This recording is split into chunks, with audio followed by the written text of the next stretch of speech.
Desktop တွေက performance အရန်ကောင်းတယ်လိုအပ်တယ်လို့ upgrade လုပ်လို့ရတယ် gaming laptop တွေစားလို့ရှိရင်ဈေးလည်းပိုတက်တာဒါပေမဲ့နီးပြတ်လို့ရှိရင်တော့ဘာမှလုပ်လို့မရဘူးငုတ်တုတ်မေ့ပေါ့နော်ဆိုတော့ဒီလိုအချိန်မျိုးမှာ desktop replacement laptop ကောင်းကောင်းတစ်လုံးရှာနေတဲ့သူတွေရှိကောင်းရှိနိုင်လိမ့်မယ်အလောက်ကလည်းလုပ်မယ် game လည်းဆော့မယ် desktop တစ်လုံးလောက်နီးပါးလဲ performance ကိုလိုချင်တယ် display ကလည်းကြီးပဲကြိုက်တယ်အဲ့လိုမျိုးပေါ့နော်ဆိုတော့ဒီနေ့ showcase လုပ်ပေးမဲ့ Asus ရဲ့ ROG Strix G18 ကအဲ့လိုလူမျိုးတွေအတွက်လုံးဝအတိအကျပဲ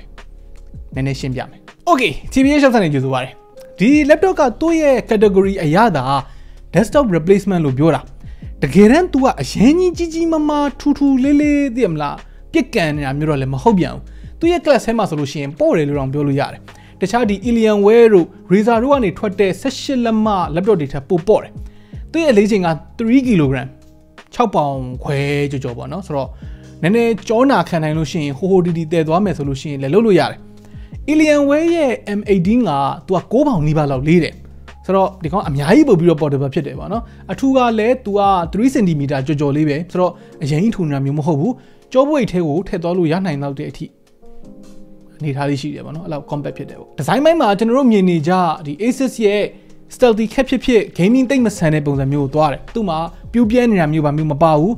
ဒါပေမဲ့ detail တွေကိုတေချာကြည့်မယ်ဆိုလို့ရှိရင်တော့ဒါက gaming laptop တစ်လုံးမှန်ကိုသိတာအောင်တော့လုပ်ပေးထားသေးတယ်သူ့မှာ rubber feet တွေတို့ဒီ laptop ရဲ့နောက်ကျောဘက်တွေတို့ကိုဟိုးရင်တော့ကလိုမျိုးအစိမ်းရောင်အပြောက်လေးတွေနဲ့ SN လေးထည့်ထားတယ်အဲ့ဒါမပါတဲ့ version လည်းရှိတယ်ကျွန်တော်သာဆိုလို့ရှိရင်တော့မပါတဲ့ version ကိုပဲရွေးပြလိုက်မယ်လို့ထင်တယ်ငကိုကလေးကဒီ Asus ရဲ့ design ကိုကြိုက်တဲ့သူမို့လို့လာတော့မပြောတတ်ဘူး lettering တွေထားတဲ့နေရာတွေ font design တွေ air intake တွေမှာပုံဖော်ထားတဲ့ detail တွေအဲ့ဒါတွေကဒီတခြား laptop တွေထက်စားလို့ရှိရင်ပို့ပြီးတော့ personality လေးပါတယ်ပေါ့နော် personality လေးဖြူပေးထားသလိုမျိုးလေးခံစားရတယ်သူက minimal ဆန်းအရင်ပြူးပြဲမနေဘူးဒါပေမဲ့မိုက်တယ်အဲ့လိုမျိုးပေါ့နော်အရှိဘက်ကဒီ light bar ကတော့ထုံးစံအတိုင်းပဲဘေးနှစ်ဖက်အထိသူကရောက်တယ် keyboard ကလည်း Parky RGB တလုံးချင်းစီပြောင်းလဲလို့ရတယ်အဲ့ဒီမီးတွေကိုပိတ်ထားလိုက်လို့ရှိရင်ဒါမှမဟုတ်အဖြူလောက်ပဲထားလိုက်လို့ရှိရင်လည်းတော်တော်လေး minimal ဖြစ်တဲ့ professional laptop တစ်လုံးလိုမျိုးသူကငြိမ်ကြသွားတယ်မှတ်မိကြလားတော့မပြောတတ်ဘူးဒီ300တန် gaming laptop ဆိုတဲ့ video အဲ့ဒီကောင်က ROG Scar 18ဒီကောင်ကကြတော့ Strix G18 ဒီဇိုင်းကတိတ်မကွာဘူးတချို့နေရာလေးတွေက translucent ဖြစ်မနေတာလွယ်လို့ရှိရင်ကျန်တာတွေကခက်စင်ပဲဒီ metal နဲ့လုပ်ထားတဲ့ lid ရော plastic base ရောက build quality တော်တော်လေးကောင်းတယ် flex ဖြစ်နေတဲ့နေရာက arrow key ရှိတဲ့နေရာဝန်းကျင်လောက်လေးပဲရှိမယ်ဆိုတော့ဒီလို laptop အကြီးကြီးကိုဝယ်ကြတဲ့အဓိကအကြောင်းကပုံမှန်အဖြစ်နှစ်ချက်ရှိတတ်တယ်ပေါ့နော်ဒီ performance ပိုကောင်းတာလိုချင်လို့နဲ့ display အကြီးနဲ့ကိုလိုချင်လို့ဒီကောင်းရဲ့ display က18လက်မကိုသူက16:10 ratio နဲ့လုံးဝ edge to edge နီးပါးပဲအပေါ်အောက်ဘေးပေါင်တွေကတော်တော်လေးကိုသေးတယ်အောက်ပေါင်ကလည်းဒီဘေးထက်နည်းနည်းလေးပိုကြီးတယ်ဆိုပေမဲ့တချို့ laptop တွေလိုမျိုးအရင်ကြီးနေတာမျိုးမဟုတ်ဘူး display က18လက်မဖြစ်နေတဲ့အခါကျတော့13-inch laptop တွေမှာလိုမျိုး Chrome tab နှစ်ခုလောက်ခွဲလိုက်လို့ရှိရင်ဘာမှမမြင်ရလောက်အောင်မျိုးတော့မသေးသွားဘူး15လက်မတွေလိုမျိုးလဲအာယုံစိုက်ကြည့်စရာမလိုဘူးကိုကအဲ့လိုမျိုး Dual app တွေကိုသုံးတတ်တဲ့သူဆိုလို့ရှိရင် Dual window သုံးတတ်တယ်ဆိုလို့ရှိရင်18လက်မကလုံးဝကွက်တီပဲနောက်ထပ်သဘောကျစရာက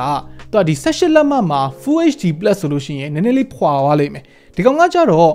2560x1600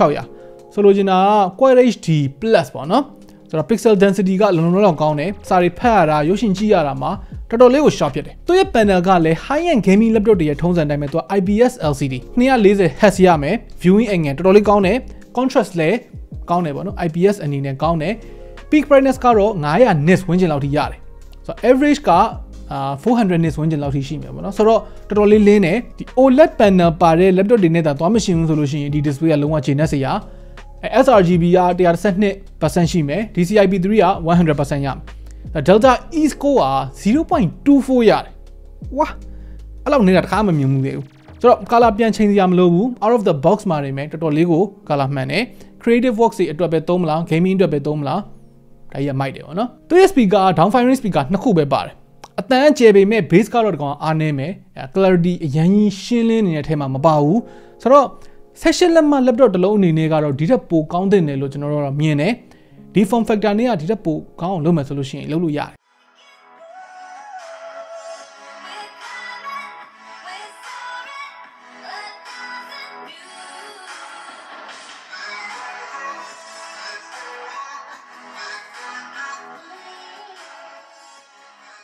ဆိုတော့နောက်ထပ်ကျွန်တော်တို့ထူးဆန်းနေတဲ့တစ်ချက်က keyboard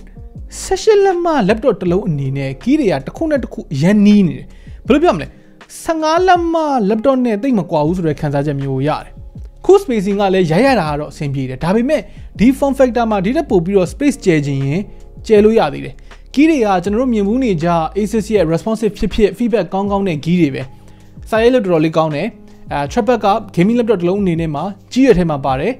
glass surface ပုံစံမျိုးပဲ smooth and accurate ဖြစ်တယ်ပုံမှန် daily usage မှာ mouse မပါဘဲနဲ့ကောင်းသုံးလို့ရတယ် webcam ကတော့ဒီကောင် 720p ပဲ quality အရင်မကောင်းဘူးဟိုးရင်တော့ဒီ Strix G17 တို့ဘာလို့လိုမျိုးမပါထက်စားလို့ရှိရင်တော့တော်သေးတယ်ပေါ့ port တွေကတော့အခုဒီမှာပြထားတဲ့အတိုင်းပဲသူက SD card reader မပါတာလွယ်လို့ရှိရင်အကုန်စုံတယ် Thunderbolt 4 100W နဲ့အောက်သွင်းလို့ရတဲ့ PD charging အဲ့ဒါကြီးကတော်တော်လေးအဆင်ပြေတယ်သူ့မှာပါတဲ့ 280W power adapter ကြီးကသူက 650g လေးတာဆိုတော့ခက်သေးခက်ပေါ့GAN charger ပေါ့နော် USB-C နဲ့ PD charger လေးတစ်ခုတည်သွားလိုက်မယ်ဆိုလို့ရှိရင်မဆိုးအဲ့လိုမျိုးဆိုလို့ရှိရင်တော့ဒီ GPU ကနေပြီးတော့ power အပြည့်ရမှာမဟုတ်ဘူးဒါပေမဲ့နှစ်ခုပေါင်း laptop နဲ့ charger နဲ့နှစ်ခုပေါင်းကို 3kg ဝန်းကျင်လောက်ပဲတည်ရတော့မယ်ပေါ့ game မဆော့ဘူးဆိုလို့ရှိရင်အဲ့ဒီ setup လေးနဲ့လည်းအဆင်ပြေတယ် performance အပိုင်းမှာကျတော့ဒီကောင်က higher end CPU လို့ပြောရမယ်သူက Core i9 3950HX သူက65W TDP 24 core 32 thread boost clock speed က 5.5 GHz အထိတောင်ရောက်တယ်ဆိုတော့ mobile CPU တွေထဲမှာအကောင်းဆုံးလို့ပြောလို့ရတယ်ပြောချင်ရင်ပြောလို့ရတယ်AMD ရဲ့ Ryzen 9 7945HS ကတော့သူ့ထက်နည်းနည်းလေးပိုမြန်တယ် GPU ကကျွန်တော်တို့ review unit မှာ 140W အထိ TGP ရတဲ့ RTX 4070 ပုံမှန် Full HD Plus resolution မှာထားမယ်ဆိုလို့ရှိရင် AAA title တွေကို Ultra setting မှာ 120fps ဝန်းကျင်လောက်ထိရတယ် native ဖြစ်တဲ့ 1440p မှာထားမယ်ဆိုလို့ရှိရင်လည်း Ultra setting မှာ 60fps ကျော်လောက်ကတော့ရသေးတယ်ဆိုတော့ဒီ GPU ကဒီ laptop မှာပဲပါတဲ့ display ပေါ့နော်သူရဲ့ native resolution မှာ game ကောင်းဆော့လို့ရတယ်တော်တော်လေး capable ဖြစ်တဲ့ GPU လို့ပြောလို့ရတယ်ဒီ Max Switch တွေတို့ပြီးတော့သုံးတဲ့ app တွေ game တွေပေါ်မှာမူတည်ပြီးတော့ dedicated နဲ့ integrated GPU ပြောင်းပေးတဲ့ Nvidia ရဲ့ Advanced Optimus တို့အဲ့ဒါတွေလည်းပါတယ်ဆိုတော့$2000ဝန်းကျင်မှာပြန်ရတဲ့ performance ကတန်တဲ့ထဲမှာပါတယ် fan တန်ကတော့ထုံးစံတိုင်းပဲ turbo mode မှာတော့ဆူမယ်performance mode မှာတော့ gaming laptop တွေထဲမှာလက်ခံလို့ရတဲ့အနေအထားပဲပေါ့နော် thermal throttle ဖြစ်တာဘာညာမျိုးမရှိဘူး CPU GPU benchmark နဲ့ gaming benchmark နဲ့ကိုအခုကျွန်တော်ဒီမှာပြပေးထားမယ်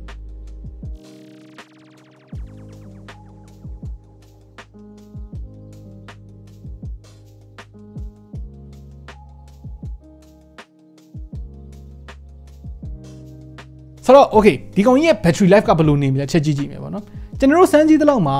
သူက GPU CPU အသုံးချတဲ့ game တွေ 3D rendering တွေအဲ့ဒါတွေမလုပ်ဘူးဆိုလို့ရှိရင်တော်တော်လေးအားခံတယ်သူက web browsing မှာ8နာရီဝန်းကျင်လောက်ခံတယ်ဆိုတာတခြားသူ့ရဲ့ပြိုင်ဘက်တွေပေါ့နော်ဒီ Razer Blade 18တို့ Lenovo Legion 5 Pro တို့ထပ်စားလို့ရှိရင်2ဆနီးပါးလောက်ကိုပိုခံတဲ့သဘောမှာရှိတယ်သူက 90Wh battery ထည့်ထားတာချင်းအတူတူကိုဒီလောက်ပိုခံတာကတော်တော်လေး good တယ်ပေါ့နော် Asus ရဲ့ power tuning ကပိုကောင်းတာနဲ့ CPU quad နဲ့လေတော့ပါမှာပေါ့ gaming တွေတခြားဒီ performance များလိုတဲ့ဟာတွေမှာဆိုလို့ရှိရင်တော့တခြား gaming laptop တွေလိုမျိုးပဲတနာရီခွဲဝန်းကျင်လောက်ဆိုရင် GB ဆိုတော့အဆုံးသတ်အနေနဲ့ပြောရရင်ဗျာဒီ laptop က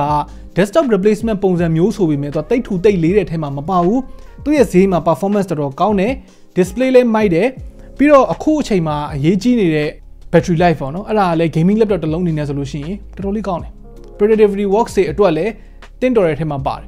နောက်တစ်ခုက Scar 18ကိုကြိုက်ပေမဲ့ mini LED display ကိုမလိုဘူး transparent ဖြစ်တာကိုမကြိုက်ဘူးဆိုတဲ့သူတွေဈေးလည်းနည်းနည်းပိုသက်တာရင်တော့ကောင်းတာပေါ့ဆိုတဲ့သူတွေအတွက်ကဒီကောင်ကရွေးချယ်စရာပြောရရင် specs အရာဘာမှတော့မကွာဘူးဗျာဈေးကတော့တော်တော်လေးကွာသွားမယ်ဆိုတော့ RTX 4090လောက်ထိမလိုဘူးဆိုလို့ရှိရင်ဒီကောင်က price to performance မှာတော်တော်လေးတန်တယ်ဆိုတော့ခင်ဗျားတို့ရောဒီ laptop ကြီးကိုဘယ်လိုမြင်လဲ$2699ဆိုတဲ့ဈေးမှာတန်တယ်လို့မြင်လားအောက်က comment ထဲမှာဝင်ရောက်ဆွေးနွေးညှိနှိုင်းသွားလို့ရပါတယ် okay နောက်နေ့မှတွေ့တာပေါ့